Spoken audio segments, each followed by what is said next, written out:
Movie के start होते ही एक मॉडल किम्बरली को दिखाया जाता है जो रियलिटी शो शूट करने के लिए वेस्ट वर्जीनिया के जंगलों में जा रही थी। उस वक्त वो अपने मैनेजर से कॉल पे बात कर रही होती है जो उसी लोकेशन बता रहा था। उसके सामने दो रास्ते आ जाते हैं। उसका मैनेजर उसे पेपर फैक्ट्री वाले रास्ते को चूज करने का कहता है और वो उसी तरफ अपनी कार लेकर चल पड़ती है। उस रास्ते पर आते ही उसकी कॉल कट जाती है। वो मोबाइल देखती है तो वहाँ पर नो सिग्नल होता है। मोबाइल देखते हुए अचानक से उसकी गाड़ी के सामने एक आदमी आकर बुरी तरह टकरा जाता है। वो बहुत घबरा जाती है और गाड़ी से उतरकर उसे देखने जाती है और साथ साथ ये प्रे कर रही होती है कि वो मरा ना हो। वो देखती है कि वो मरा नहीं है, उसमें अभी भी कुछ सांसें बाकी थी और वो उसकी हेल्प करना चाहती थी। लेकिन जैसे ही वो उसके पास आती है वो अचानक से उसे झपट कर पकड़ लेता है। वो उसके नीचे वाले होंठ पर बुरी तरह काट कर उसे अलग ही कर लेता है और उसके होंठ को कच्चा चबा जाता है। किम्बरली दर्द से तड़प रही होती है और वो वहाँ से भागने की कोशिश करती है, लेकिन सामने से एक और म्यूटेंट आकर उसके सामने खड़ा हो जाता है जो उसे पकड़ लेता है और वो म्यूटेंट थ्री फिंगर था। वो किम्बरली को बिल्कुल सीधा खड़ा करके एक कुल्हाड़ी से उसके दो टुकड़े कर देता है। वो दोनों उसकी बॉडी का एक एक पार्ट पकड़ के वहाँ से चले जाते हैं और ये सीन काफी डिस्टर्बिंग है। इसके बाद हमें रिटायर्ड कर्नल जिसका नाम डेल मर्फी होता है उसे दिखाया जाता है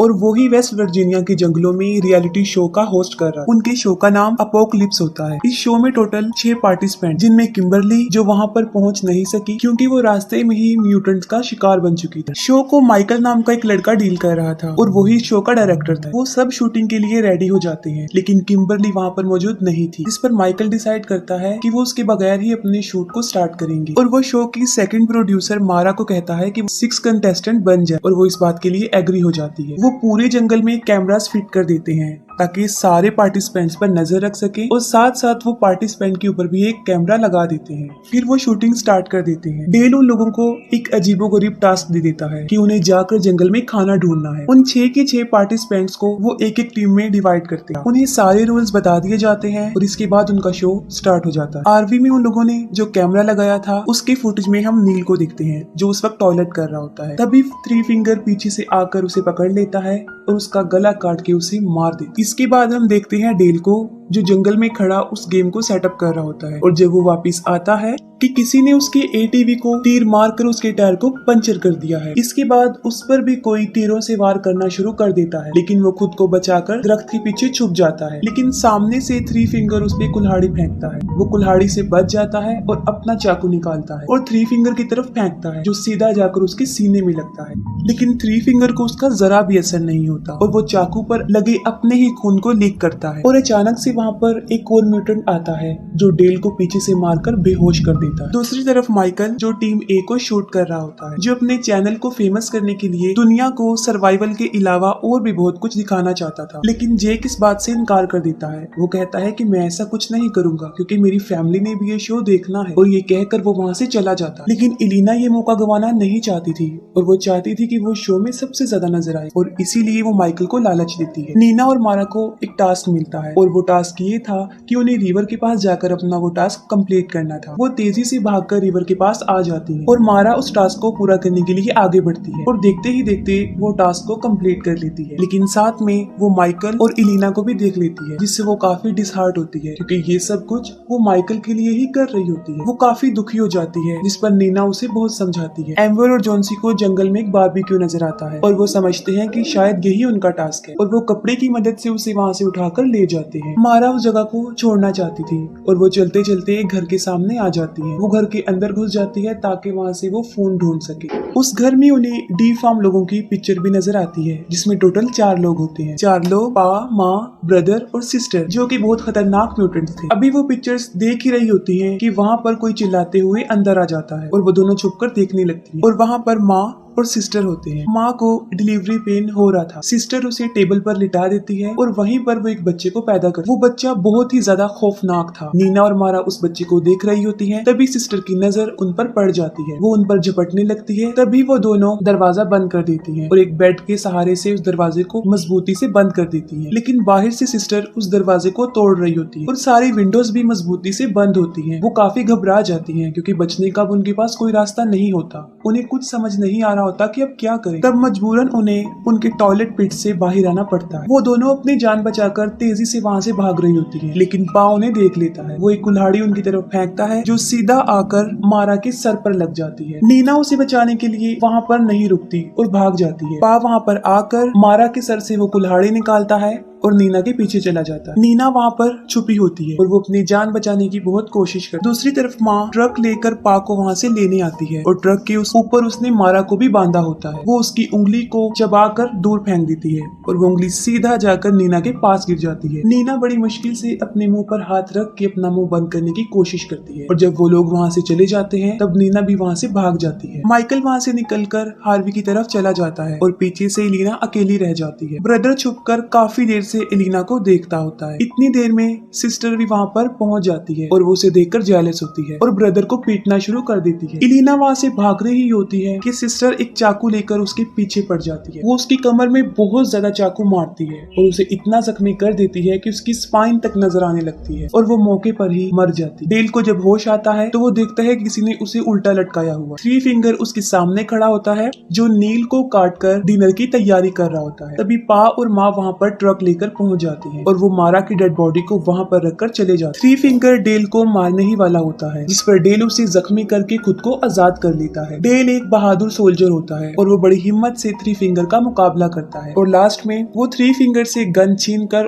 उसे ही गोली से उड़ा देता है। फिर माइकल हार्वी में आता है और वो सारे कैमरास को चेक कर रहा होता है तो अचानक से हार्वी खुद ब खुद चल पड़ती है। माइकल सोचता है कि शायद नील उसे चला रहा है, लेकिन उसे पा और माँ चला रहे होते हैं और वो माइकल को पकड़ लेते हैं और पा उसे मार मार के जख्मी कर देता है। दूसरी तरफ जेक, एम्बर और जोन्सी जो बड़े मजे से बारबेक्यू एंजॉय कर रहे होते हैं। नीना बहुत घबराई होती है और हाँपते हुए वो उन लोगों के पास पहुंच जाती है। वो सब कुछ उन लोगों को बता देती है और कहती है कि हमें यहाँ पर अब एक मिनट भी नहीं रुकना चाहिए, हमें यहाँ से चले जाना चाहिए। जोन्सी समझता है कि शायद ये भी शो में एक्टिंग का एक पार्ट है और वो एक्टिंग ही कर रही है। तब अचानक एम्बर की नजर उस बारबेक्यू पर पड़ती है जो वो खा रहे होते हैं। वो देखते हैं कि उसके ऊपर किम्बरली का टैटू बना हुआ है और वो समझ जाते हैं कि वो किम्बरली की टांग खा रहे होते हैं। ये देखकर वो वहाँ पर बिल्कुल भी नहीं स्टे करते और वहाँ से भाग जाते हैं। वो आरवी की तरफ आते हैं लेकिन वहाँ पर उन्हें कुछ भी नजर नहीं आता। तब वो डिसाइड करते हैं कि हमें अपनी जान बचाने के लिए पेपर मिल की तरफ भागना होगा। डेल को भी वो घर मिल जाता है और उस घर में उसे मेनार्ड मिलता है। मेनार्ड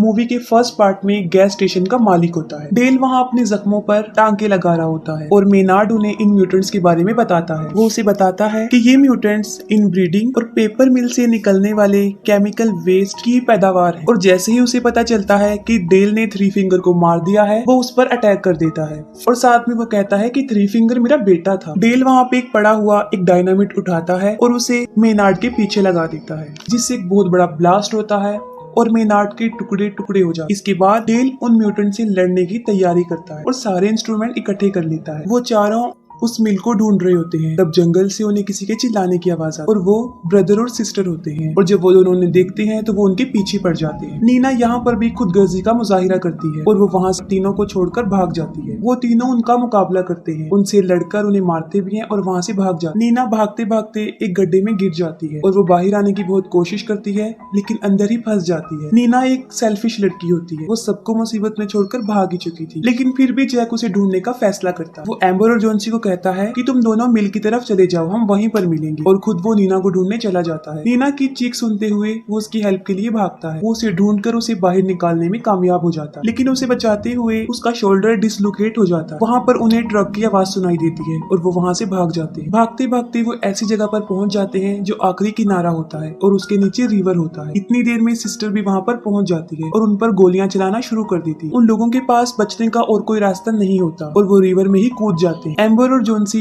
भाग रहे होते हैं और जोन्सी एक ट्रैप में फंस जाता है। एम्बर उसे बचा रही होती है और वो खुद भी इस ट्रैप में फंस जाती है और इतनी देर में पा और ब्रदर भी वहाँ पर पहुँच जाते हैं। पा उन लोगों के ऊपर अभी निशाना बना ही रहा होता है तो वो ब्रदर को मौका देता है। ब्रदर एक ही तीर से उन पर वार करके उन्हें मार देता है। नीना और जैक बड़ी मुश्किल से मिल की तरफ पहुँच जाते हैं और वहाँ पर एक अलमारी में उन्हें एक स्केलेटन मिलता है जो एक छोटी बच्ची का होता है। नीना उसे देखकर बहुत डर जाती है और वो सोचती है कि शायद ये बच्ची भी इन म्यूटेंट से बचकर यहाँ पर छुपी थी और इंतजार करते करते वो वहीं पर ही मर गई। डर की वजह से नीना वहाँ से भागने लगती है, लेकिन जेक उसे पकड़ लेता है और कहता है कि जोन्सी और एम्बर यहाँ पर आने वाले हैं, हमें उनका वेट करना चाहिए। वहाँ वो देखते हैं कि विक्टिम्स की बहुत ज्यादा गाड़ियां खड़ी हुई थी जो तादाद में बहुत ही ज्यादा थी और वहाँ पर उनकी आरवी भी खड़ी जिसमें माइकल की मुसलसल चिल्लाने की आवाजें आ रही। वो दोनों उसे बचाने के लिए आगे बढ़ते हैं। जब जेक अंदर जाता है तब वो देखता है कि माइकल लाइव आ रहा है और माँ उसे बड़ी बेरहमी से मार देती है, जिस पर जेक समझ जाता है कि ये उनके लिए बिछाया गया एक ट्रैप है। लेकिन अब वक्त गुजर चुका था और वो दोनों उन दोनों को भी पकड़ लेते हैं। नीना जब होश में आती है तब वो देखती है कि किसी ने उसे डाइनिंग टेबल के सामने बांधा हुआ है और जेक को भी सामने लटकाया हुआ है। तब उस फैमिली का डिनर का टाइम होता है और डिनर करने से पहले वो सब प्रे करते हैं। ब्रदर जबरदस्ती नीना के मुंह में खाना डालता है और यहाँ पर हमें पता चलता है कि वो फैक्ट्री ही असल में उनका घर था। माँ एक ग्राइंडर में बचे हुए बॉडी के वेस्ट पार्ट फेंक देती है और वहीं पर डेल उसे छुपकर देख रहा होता है। डेल बाहर आ जाता है और उसकी मूवमेंट से आवाज पैदा हो जाती है जिससे उन सबको पता चल जाता है। आवाज सुनते ही वो उसे ढूंढना शुरू कर देते हैं। डेल ब्रदर और सिस्टर को अपने ट्रैप में फंसाता है और उन दोनों को भी डायनामिट से उड़ा देता है। अंदर नीना खुद को आजाद करने की कोशिश करती है और इतनी देर में डेल वहाँ पर पहुँच जाता है और वो उसे आजाद कर देता है। उसके बाद वो जेक को भी खोल देता है। तभी पा और माँ भी वहाँ पर आ जाते हैं और अपने बच्चों को टुकड़े टुकड़े हुआ देखकर वो दोनों पागल हो जाते हैं। पा डेल के ऊपर कई बार तीर से वार करता है लेकिन वो एक स्ट्रॉन्ग इंसान था। माँ उसकी तरफ एक तेज धार वाला हथियार फेंकती है जो उसकी गर्दन से लिपट जाता है और वो उसकी पूरी गर्दन काट देता है। उसे बहुत ज्यादा ब्लीडिंग होती है और मौके पर ही उसकी भी मौत हो जाती है। नीना बड़ी मुश्किल से उस मिल से बाहर आ जाती है लेकिन गलती से जेक उस ग्राइंडर वाले रूम में चला जाता है। माँ और पा भी वहाँ पर पहुँच जाते हैं और जबरदस्ती उसे ग्राइंडर में फेंकने की कोशिश करती है। नीना को जेक की चीखें सुनाई देती हैं और अब वो उसकी हेल्प के लिए जाती है। वो पा की गर्दन पर बाइट करके उसका मांस उखाड़ देती है और जेक मारते हुए पा को ग्राइंडर में धकेलने की कोशिश करता है जिससे उसका एक हाथ कट जाता है। एन वक्त पर माँ उसे ग्राइंडर से बाहर निकाल देती है। इतनी ही देर में